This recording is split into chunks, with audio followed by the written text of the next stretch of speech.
called the Tottenham Hotspur Stadium across all those American networks. Yeah. What is the downside to this?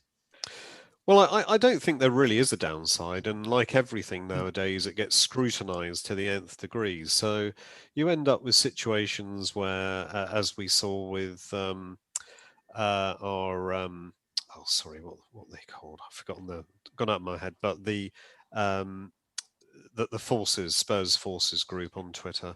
There was a whole bunch on Twitter over the weekend about, why on earth are there American planes doing a fly past and all this kind of stuff. And it's like, well, I mean, you can be woke about things if you want, and being woke is a good thing, but how far do you go with these things?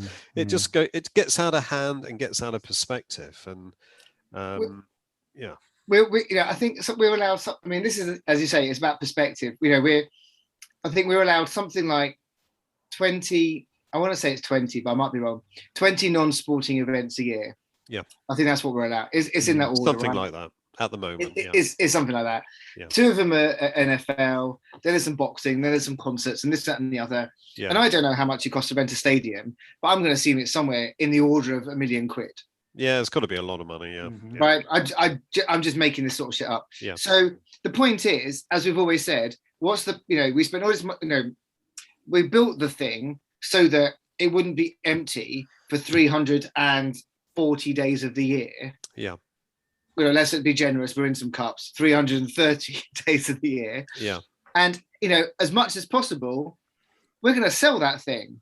Mm-hmm. And I'm perfectly happy. I'm perfectly happy for that to happen because ultimately that it is part of the model, which is we build the thing, we host events, we sell a stadium, and we rent the stadium out. And I'd much rather be doing that for the 330 days of the year in whichever capacity, bar mitzvahs, weddings, NFL games, or boxing. What else are we supposed to do? Pay down the debt? Then have sold the land and be renting the London Stadium. Yeah, exactly. you're absolutely right. I mean, lots of venues do this. I mean, they all do it, don't they? The Emirates the West Ham Stadium does it as well with concerts, and they just don't get the money for it. Partly it's to to pay down the debt, but also he said explicitly it will also all the money comes back in terms of not just gate receipts, but all the money that's spent on food and drink in the stadium. Eventually will find its way back into the team. I've got no reason to doubt that. I know lots of people have. But there's some really odd takes. I mean, like some of them are quite problematic in my view. Like I've seen a few saying, "Oh, I can't stand Americans. Americans are so weird," and all this kind of crap. And and stuff like that's Levy. True, but Levy's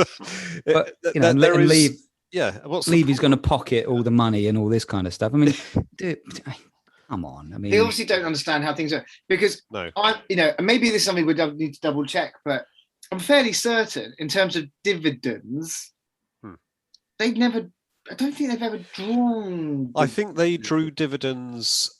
So they've had the club for 20 years, and I think they drew dividends in the first 3 years or something, but they were very minimal dividends, and there was obviously just all part of something that was getting back out of what they invested. Like Dragon's Den type shit, which is once we've had our initial stake back. So this is about a capital growth, and I think that's why. Because otherwise Levy probably walks away right now. He's basically in this thing for however many hundreds of millions of pounds. He's like, I can't walk away. I just need to stick around until we flog the bloody thing. Well, I think they just got lots of things in the fire, lots of irons in the fire. They've got those flats to build. I still think they're going to look to regenerate Tottenham. I think that's really what they're going to try and do and make loads out of it. But they're not philanthropists. I mean, they're very few owners that are philanthropists. They've got, all owners really have to. It's got to be financially worth it for them as well. But a lot of money will go back into the team and But you've got to get the club on a very good footing to start with. Exactly. So you can do that, and it is a business. So I don't get what the issue is here because we aren't owned by philanthropists, and at the moment. There's no sign of it, so we just have to understand that. I think going back to what you were mentioning earlier about belief systems, once people have beliefs, they don't then not want to have that belief. They don't want to change their point of view because it's like the 9/11 it was a good idea 5 years ago, why can't it be now, even though things have changed? The landscape has changed. So, yeah. You become heavily invested in a viewpoint that then takes you, even if you kind of see the flaws in it yourself, it's very difficult to row back from that position that you've made as something is your belief system. Yeah, because you just look like an idiot. Yeah, exactly. Yeah, that's right. It's a pride thing, I suppose. But yeah, I mean, the Enoch out thing is probably always going to be there, but I would say it probably happens at most clubs, doesn't it? I mean, they've all got someone's got a beef about something, haven't they? So yeah, I mean, and there's very similar things that I hear all the time from other fans in terms of like, oh, you can be sure that if a player hasn't scored for ages, they're going to score against our club. Most teams have very similar views of how the world is against them. That's right, and the media. So yeah, and the media. Yeah, that's very true. Yeah, I think most clubs have that view. It is quite interesting when you hear Man United fans sometimes say, Sky are against us, and it's like, what? That doesn't seem possible. But yeah. So did we have any other points you wanted to talk about? I'd like to talk about the Paratici, whatever way you want to pronounce it. But his latest interview, because I thought there were some quite enlightening points that came out of that. Personally, obviously some people didn't like it, some people did. Maybe it was to circumvent the Tottenham Hotspur Trust thing where they wanted to know about the direction of the club, but he seemed to come out and kind of spell it out a bit for us. But some of the things that he mentioned, I just wanted to get your views on if you're okay with that. Yes. So he mentioned again the P word, the project. It's back. And so we're back on another project, which I suppose we knew, but that's, I suppose, it's got fans' backs up. He said we have to be balanced in our view. It's not about losing 1, 2, 3 games in a row. It's about the future of the club. So we have to build one step at a time. But what do you make of this this idea of a new project? Well, I think it's always a project, isn't it? Or lots of mini projects, sub projects. I think they do need to build it one step at a time. That's kind of how you do things, isn't it? Successfully. Whether people can be patient about that, whether I can be patient about that, I don't know. But but of course, when you start winning, all these things kind of look a lot better when you're losing. So I quite like the sound that Paratici comes out with. Admittedly, it's all a bit corporate, but then Spurs is a very kind of corporate and cold kind of structure. So would I expect it to be any other way? I don't know. Interestingly, though, when he was talking about this project, I know he's only on, was it a 3-year deal? But he's saying, I have never been at a club for for a short period of time, 2 or 3 years. He says, I was with one 6 years, one 11 years. And he seems to be suggesting that this project, he said, is about the next, more or less like about the next decade. Yeah. So but he then does say he thinks we have everything to build something really, really big. I think we do. I think we're, we've got the infrastructure, we've got the means of earning enough to pay decent wages, maybe not the highest wages. But then I don't think you need to, do you? I think if you buy smartly, you just look at, as we always say, look at the Leicester model. It works, and I don't think you can criticize it too much. I mean, they don't win every year, but they have won the league. They have won the FA Cup recently, and they play decent football. So I think if Spurs did that, we'd be very happy, wouldn't we?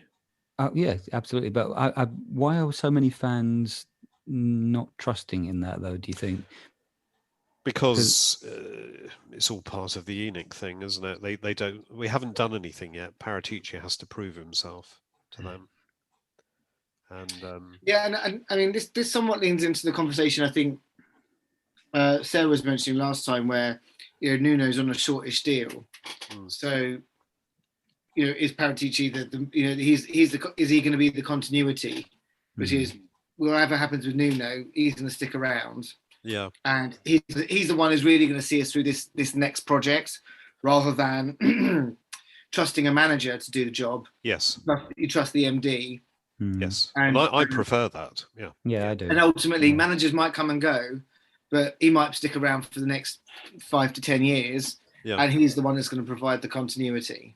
Well, interestingly, what his other comments in that kind of tie up with that, Simon, because he was saying that that basically we need to act like a family, that the players, the club management, the club itself, the fans, all have to be positive, and because it will be easier to get things done. And he says that that we have a responsibility, because the players are will pick up on this vibe. So he kind of sort of puts the ball into our court, really, and saying that the the players need us to be positive. I don't know what you feel about that one. I think that's I like that way of talking, because it's positive. It's a positive vibe, but at the same time, you're right. He's putting it back in our laps, and we're having to deal with it. And when you're losing 3 games on the trot, 3-0, it's really hard to see the positivity. Yeah. So, yeah, I don't know. I just think I like what he comes out with, but he's got to make it work. And it is a bit of a chicken and egg situation, isn't it?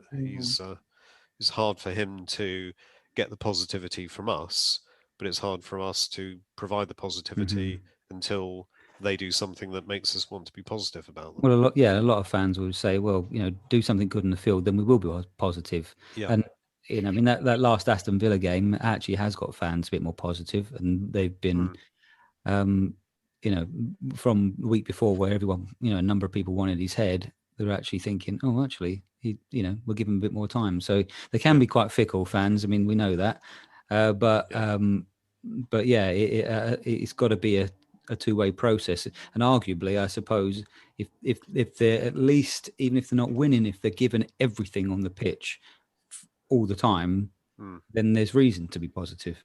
Yeah. Absolutely right. Yeah, it's as simple as that, really, isn't it? It doesn't work any other way. So, yeah, I think overall, I quite like the concept of Paratici. I quite like what he does. I quite like his vibe. But let's see. Did he say much else? Was there? Well, one of the other things I thought was again quite revealing, because this is clearly something I suppose he's analysed with the club. But he said that when recruiting and also looking at the club itself, we need to think about mentality first and style second. So I don't know what your thoughts of that one are. I don't know. What do you think, Simon? Say that again. You need to think about. We need to think about mentality first and style second. So I can understand it.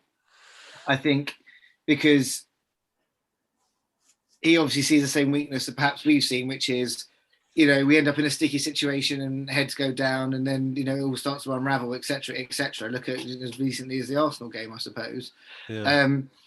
So I don't, it's a difficult one, because you'd want to, everyone go, but we want both. But the reality is, if you're being hard and saying, actually, if we keep our heads together and we get our mentality straight, you can battle through anything, even if it's scrappy.